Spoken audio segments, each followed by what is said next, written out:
I'll drop one light so you guys can see the bell work better. Make sure you work on this on your own because if you guys remember, I did say I'll give you extra credit for it. So try to do your best. A pencil? Thank you. If you're still working on the bell work, show me how many minutes you need. Are you loosening your pencils? Are you loosening? All right, let's do 2 minutes. Okay, go ahead and switch papers, please, with the person next to you.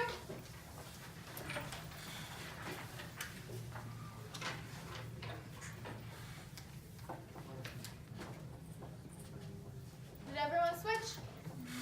Alrighty, let's name off the fanboys, what we remember from last lesson. What does F stand for? For. What does A stand for? And. What is N? Nor. What is B? But. What is O? Or. What is Y? Yes. And S? So. Awesome. If they got all of those, go ahead and put a check mark. Is there anyone that wrote the subordinating conjunctions? Instead of coordinating, is there anyone who wrote subordinating? No? Everyone tried the coordinating ones? Okay. So, you might be asking, why are we going over fanboys and subordinating conjunctions? Well, it's because today what we're going to be learning about connects with everything we've been learning so far. We've gone over capitalization. We've gone over sentence structures. We've gone over subject, verbs. We even did the, what are they called? The coordinating subordinated conjunctions last week, right? So, today we're going to be doing run-on sentences. Let's go over our schedule for the day. The first thing we're doing is the bell work. We just did it. The second thing is we're going to read our objective. Number 3, we're going to do some instructions. So we're going to take some notes in our guided notes. Then we're going to do some practice exercises. And at the very end, we'll do an essential question. All right? Let's read the objective together. Ready? Read. Today I will be able to identify run-on sentences and fix them using conjunctions and correct punctuation. Pencils up. Okay, so as I mentioned, everything that we've been learning so far in grammar, we're going to be connecting it today to how to fix run-on sentences. And the reason we're going over run-on sentences is because your essays show me that that's something we need to work on. Throughout the essays, I saw people having an entire paragraph, and within that paragraph, they only had like 2 sentences. Or in reality, they would have had more if they put their correct punctuation. And some of you wrote an entire paragraph, and at the end, you put your period. Your entire paragraph was hypothetically 1 sentence. All right, run-on sentences. A run-on sentence is 2 or more. How many?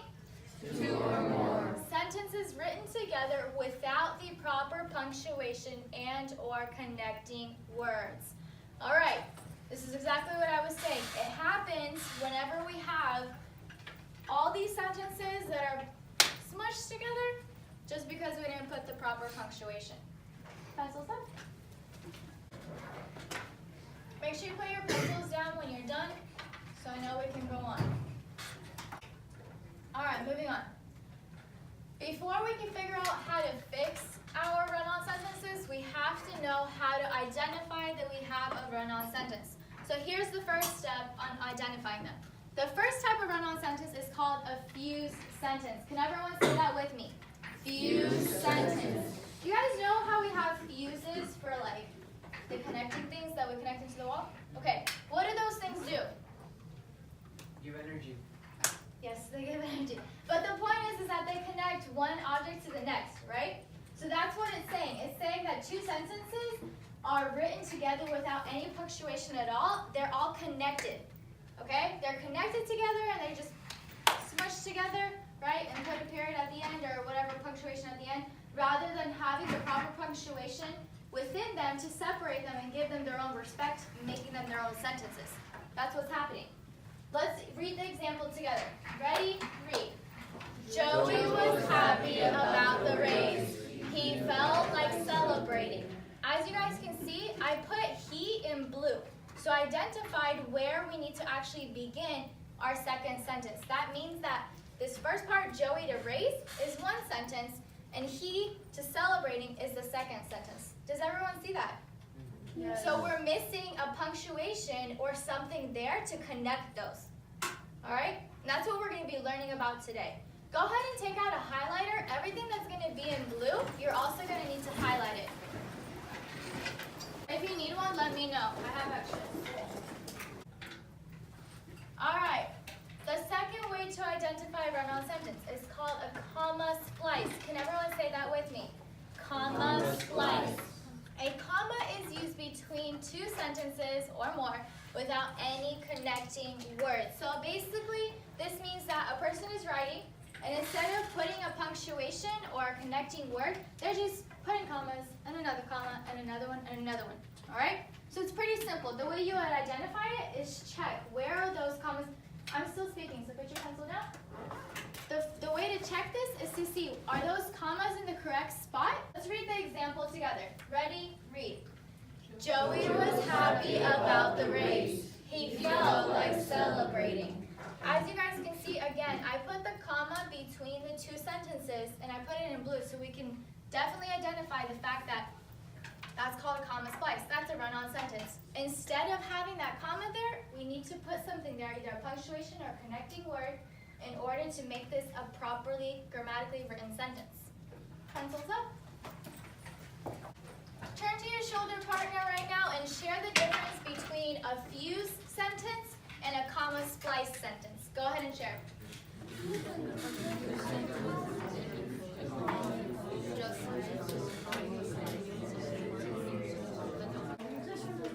Okay, back up here in the front. Who would like to share? What did they discuss? What is the difference between a fuse sentence and a comma splice sentence? Ida?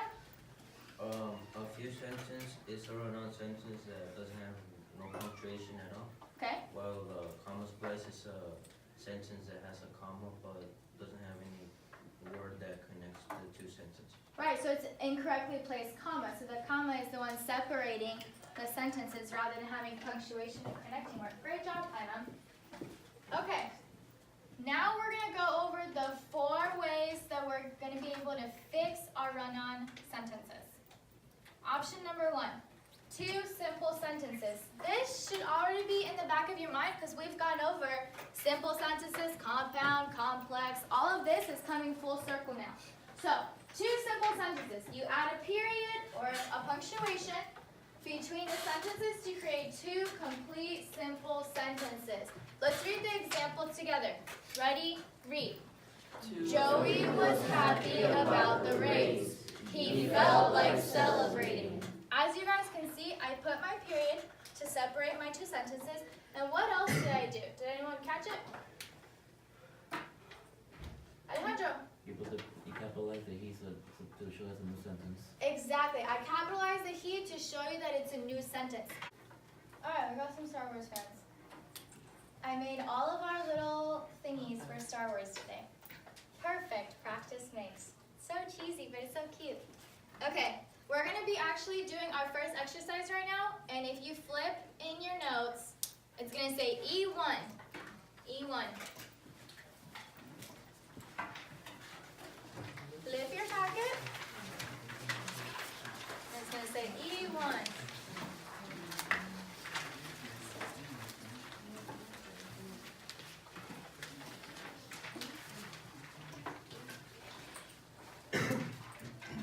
Okay, we're going to read the instructions together. Ready? Read. Edit the paragraph by identifying the run-on sentences and fixing them by creating simple sentences.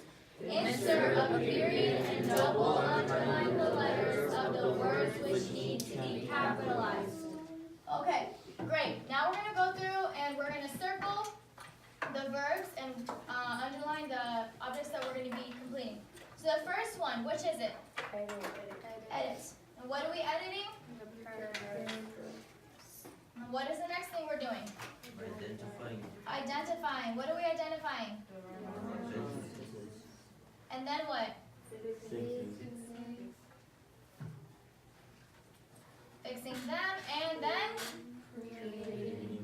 And what are we creating? Simple sentences. Awesome. What's the next step? Insert. What are we inserting? double underlining what? The letters of the words. Now that we're definitely aware of our instructions, we're gonna go through, and I'm gonna read the first one for us. Stephanie was one of the best volleyball players on the team. She was able to spike the ball consistently over the net. Okay, here I see that I have a comma, so I'm gonna put comma splice, a CS right above, just to remind me that I have a comma splice happening here. And that helps me know that I need to fix this one. Now that I've identified that it's a pronoun, I'm gonna fix it by making it a simple sentence. So I'm gonna put a period there, and I'm going to capitalize this because it's the beginning of a new sentence. So now I have two sentences. The first one is, Stephanie was one of the best volleyball players on the team. She was able to spike the ball consistently over the net. This created two simple sentences. Let's do the next one together. Let's read it together. Ready? Read. Stephanie was around 6 feet tall. She could jump at least 4 feet in the air. She was a team player who always looked over for her teammates. Okay, now, do we see anything here that would identify as a comma splice?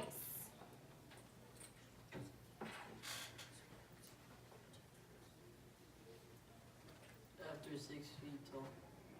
Awesome. Thank you, Diego. Okay, so that already gives us a clue that we're going to have to be doing some editing here.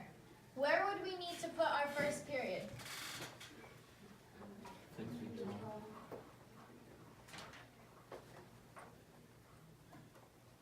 First period after tall. That means we're capitalizing. She. Okay, now we have Stephanie was around 6 feet tall. And we have she could jump at least 4 feet in the air. She was a team player who always looked out for her teammates. How can we edit this second part?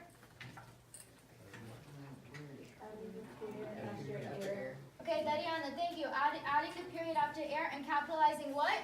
She.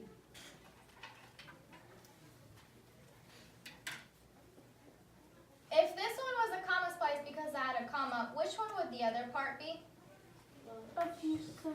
Awesome. Thanks, Lauren. It would be like a few sentence. All right. For this next section, this part right here, guys, you're going to be working with your partners. So work together to complete this section. Read through them, follow all the instructions, and correct them to make them simple sentences. I'm going to come around to see how you guys are doing.